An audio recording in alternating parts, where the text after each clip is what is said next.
Hello. So today we're going to look at a real classic. This is the Mosin Nagant, or the three-line rifle as it was commonly referred to when it came out. So they started designing it back in 1882, and it was released in 1891, and it has been one of the most prolific rifles out there, with over 37 million of them made. So I have three of them. This is my first one, and this is the Ivan one, which it's hard to see, but it's what they call the Ivan series. And then they got the Tulu series, which I have one of those too, which the markings on that one, let's see if I can get there. So there's the markings for the Tulu one. So, and then I also got one that was very rare, or not very rare, but harder to find. And this is the hexagon receiver one. Most of them are common with the round receiver, and this is the hexagon one, which I did manage to get one of these. So let's talk a little bit about the gun. So these were 5-shot bolt actions, and they used to come, they were issued, like when I bought the rifles, I got in the little kit, I got the 4 pouches, and then a bayonet, which I'll show you how that attach, and then the little tool kit that for cleaning and disassembly and stuff like that. So what they used to do is they used to have these stripper clips, and they put 5 rounds in. They would go into the pouches, and then when you loaded it, what you would do is you'd open it up and you put it in there. And how they did it, and I can never get this to work right, but you used to take this and then push them down in, and it would all go into the magazine.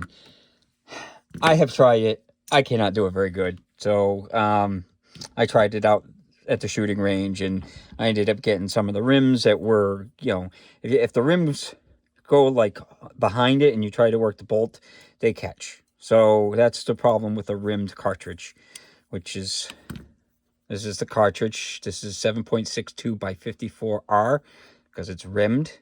And this is the typical stuff that you saw in World War II and World War I and stuff, because it's all military surplus that I've got, and that's got like 1,000 rounds of them.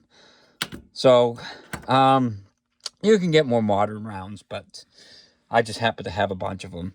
So the bolt, it's, to pull the bolt out, you pull the trigger and the bolt comes right out, and it's typical, bolt. There's things that I could go into, but it's kind of hard to go into all that, and I don't want the video to be hours long. So that's the way the bolt comes out. Pull the trigger to push it back in, and then it goes like that. Now the safety, what you would do, and I don't know if I can do this because it's so hard, but that's what you would do. Get it off camera. That's the safety. You would pull it and turn it, and that's the safety. How people were doing that is so hard to pull. I can't see anybody using it. But maybe back then, people were tougher. Yeah. Modern day people are a lot wimpier, especially considering how much this weighs compared to an M16 or, M4 or whatever. But so now when I bought these, they also came with the shoulder sling, which on my Tooler one, I actually got a bonus. There's some blood from whoever had it. So I thought that was kind of strange. It looks like blood. I'm assuming it's blood. But, you know, that's, I guess, the bonus when you get surplus war items. So, you know, they would load these things, and then to unload it, you have this little trap door. So if you push this way and pull the door open, you could unload the thing. And if you wanted to take this off, you could easily just, you grab that and then it would come off. So see, it's got a little opening. So that was how you take that off. Like I said, to take it all apart, you know, I have taken this all apart to get Cosmoline off.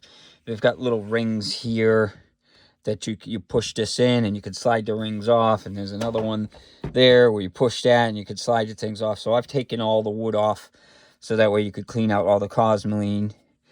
And it's a little bit of work. So this is the cleaning rod. So it just threads right in.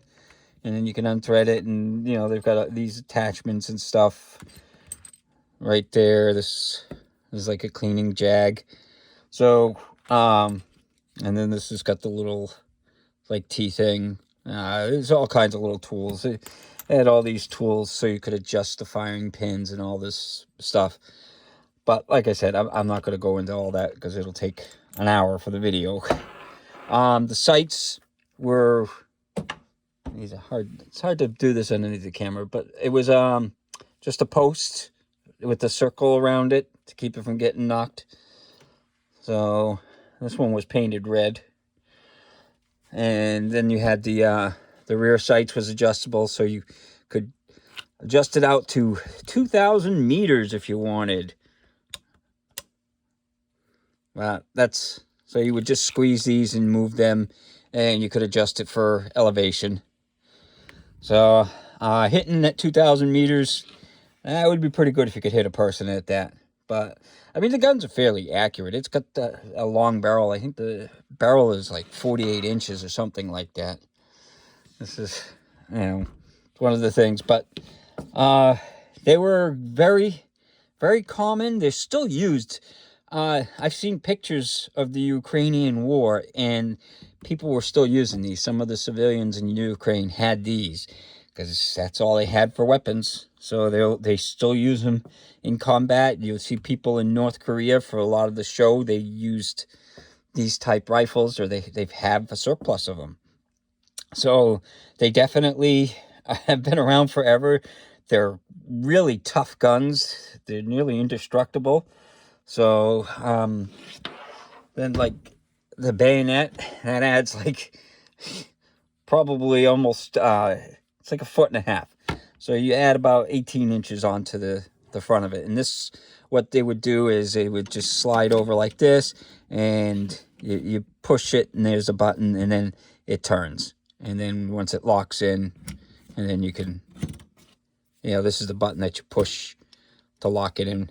When it's on there, it's rather difficult to push and get off. But the two that I got, the round ones, came with all this stuff. And the other one I bought off of someone, so that I only got the rifle. But it doesn't matter because I don't really use this stuff. It's just nice to have with the rifle. But they're definitely a neat piece of history. And they're fun to shoot. The round, this is somewhere around what, a 308 or 30-06. It's in that category for ballistics. And this is a round that's still in use by the military. Their sniper rifles use this. You know, the 7.62 by 54R. So that round has been in service for over 100 years. That tells you something when a round has been in use from the military for that long. So, yeah, so that's a brief history of the Mosin Nagant. So what we're going to do is I'm going to take this one out shooting, and we'll see what we can do. See if we can hit anything. Hello all. It is finally cold enough around here to fire the Mosin Nagant from Russia. So let's take some shots downrange. This is 100 yards.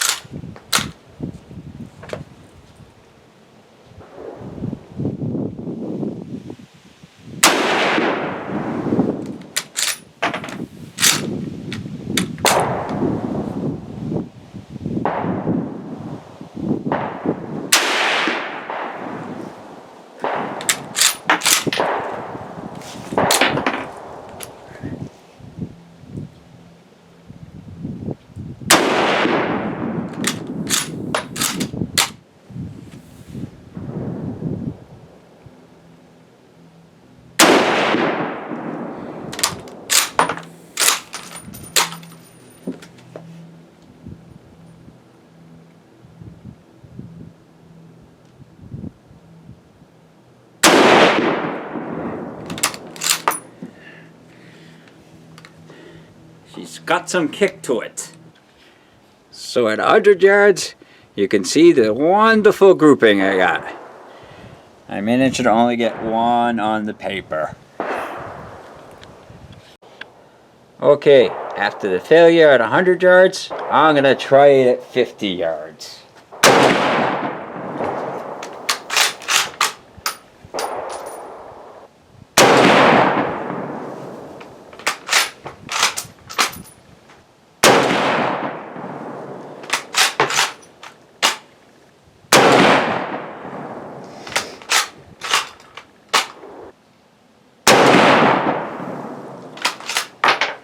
So, the first round, they were all at the top of the paper. So now I'm going to try and compensate and do it again at 50 yards.